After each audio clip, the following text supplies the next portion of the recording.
السلام عليكم ورحمة الله وبركاته. لأول مرة يتابعنا على القناة اشترك في القناة وفعل زر الجرس ولايك للفيديو، والمتابعين على القناة لايك للفيديو وشير الفيديو. هنتكلم عن مباراة انبي والأهلي في كاس مصر، في النصف نهائي كاس مصر من الموسم اللي فات. نتكلم على الفوز الأهلي بثلاثية وهدف بتوقيع علي معلول، موديز، إمام عاشور. التشكيل كولر النهارده للتشكيل، وجهة نظرنا في الماتش والأحداث بتاعت المباراة، وهدف إمام عاشور اللي حاسس بعد ما هدف إمام عاشور ما دخل في سخونة وفي عالم الحرجان خدها معانا في سكة تانية، ورجعوا تاني قصة ازاي لعيب يشتم رموز الاهلي وازاي وفين. ملناش دعوه بالكلام ده، احنا بنتكلموا دلوقتي على الماتش، تحليلنا الماتش. النهارده كولر بدأ بالتشكيلة: الشناوي، محمد هاني، ياسر ابراهيم، عبد المنعم، علي معلول. قدامهم مروان عطية، ديانج، قفشه. قدامهم بيرسي تاو، حسين الشحات، موديز. دي التشكيلة الأساسي. فرق عنصريين: كهربا في المهاجم، وعندك إمام عاشور في نص الملعب مكان قفشه. هو كده بيتناولوا عليه. قفشه لو نزل أساسي الاحتياطي بتاعه إمام عاشور، والعكس صحيح. هي دي ماشي. وكل لعيب بقى ليه بديل في الملعب. يعني في مراكز أساسية لها عالم معينة، زي حراسة المرمى، وزي عبد المنعم، وزي علي معلول. انت بقيت المراكز ممكن يبقى فيها تغييرات. النهارده بدأنا الماتش بضغط على المنافس، استلام وتسلم، التحركات، كل حاجة في الكرة عملتها. بس الميزة في مشكلة عندنا في المهاجم، عند موديز لازم اللعيبة اللي هناك لازم يبقى لما يبقى لعيب زي ده بيلعب معاك لازم تركز كله على الأوفر، لازم تركز على الكورة التانية. ليه؟ هو لعيب ضعيف برجلين، ضعيف يعني مش احسن حاجة، يعني مش ضعيف خالص، لا مش احسن حاجة. بس انا لازم اعتمد عليه بايه؟ اوفر هيعدي، اوفر التاني هيروح كده. انا بشوف لما هو بيطلع انا بحس الاوفرات بتزيد من محمد هاني وعلي معلول. لا انت مفروض تستغل دي. التحركات بتاعت بيرسي تاو اللي فتح الملعب هو ومحمد هاني بيخلي اختراق من ديانج ماشي على الطرف. هي دي بتاعت سبب البلانتي بتاع الجون الاول. جمع اللعب، ديانج جرى بين الخطوط، ضرب الخط، طلع بلانتي. هي دي ميزة ماشي ديانج في التطوير الجديد اللي هو جاي. قفشه مفروض يشغل نفسه في الاماكن الفاضيه، مفروض يروح في الاماكن الفاضيه. لازم قفشه يبان للعيبه اكتر، وهو لازم يعتمد اللي هو يخش في العمق، عشان هي الميزه بتاعتك اللي انت هتخش في العمق، هتدي 1 2 تروح للعمق.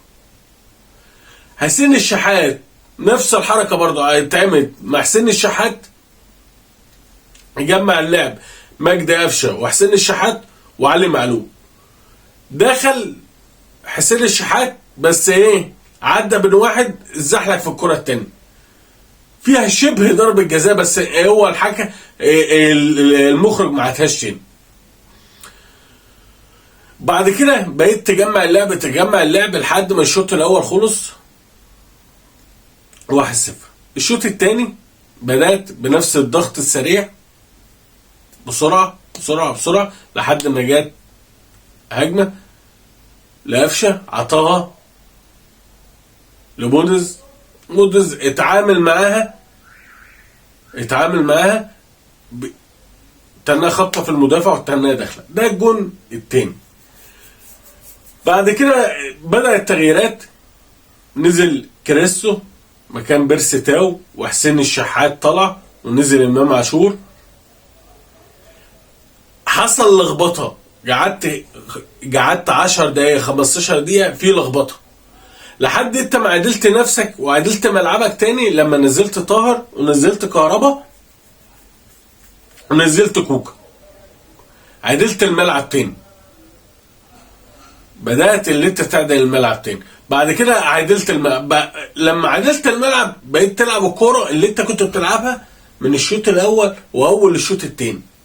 انت قعدت مضغوط فتره 10 دقايق 15 دقيقه، في انبي بيروح وبيضغط وبيقطع الكوره بسرعه، وانت مش عارف تطلع بالكوره بسبب لخبطه في الملعب.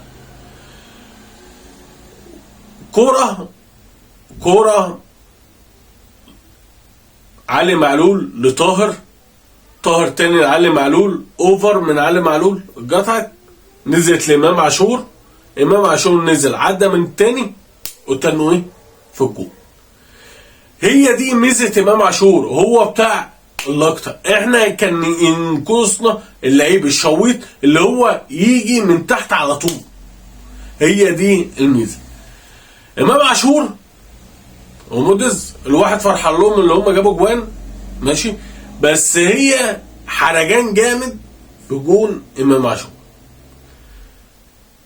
امام عاشور في جماهير الزمالك كل شويه، كل ما امام عاشور بيعلى في الاهلي كل ما هو هيرجع لك الفكره اللي انت امام عاشور شتم رموز الاهلي ازاي والمبادئ والاخلاق. وده انا مش عايز اقول لك اعتذر ومش اعتذر ومش عارف، لا انا بقول لك لعيب في الاهلي اي تصرف خارج هيتحسب على الاهلي. انت شفت منه التصرف لاي حاجه لحد دلوقتي؟ ما شفتش ماشي. ما تكلمنيش على غلط كان عندك ماشي وانت ما عرفتش تربيه. هو جاي يتربى في النادي الاهلي، وهو مضى الاهلي عشان يطلع لعيب كوره حاصل على البطولات والاحترام والاخلاق. بس انا هقول لك كده، هتقول لي انا ما عنديش احترام. شوف لعيبك انت، الاسطوره بتاعتك عامله ازاي، شوف الاسطوره المثل الاعلى بتاعك ماشي. شوف كان رئيس ناديك السابق كان عامل ازاي. انتوا جماهير بتحب تتهزج، احنا جماهير شتم رموز واعتذر. وعشان كده كل حاجه كل ما يجيب هجمه او يعمل سروق او يعمل جون او يروح يعتذر لجماهير الاهلي. احنا كفايه علينا اللي هو ماشي، اللي هو لا جاي يلعب بعرق، جاي نفس مستواه، مش جاي ياخد فلوس زي انديه تانية. هي دي الفكره. واللعيب خلاص بقى في الاهلي، افضل بقى عيد وزيد في الكلام. خلاص هو الفتره دي، واحنا همنا من جمهور الاهلي.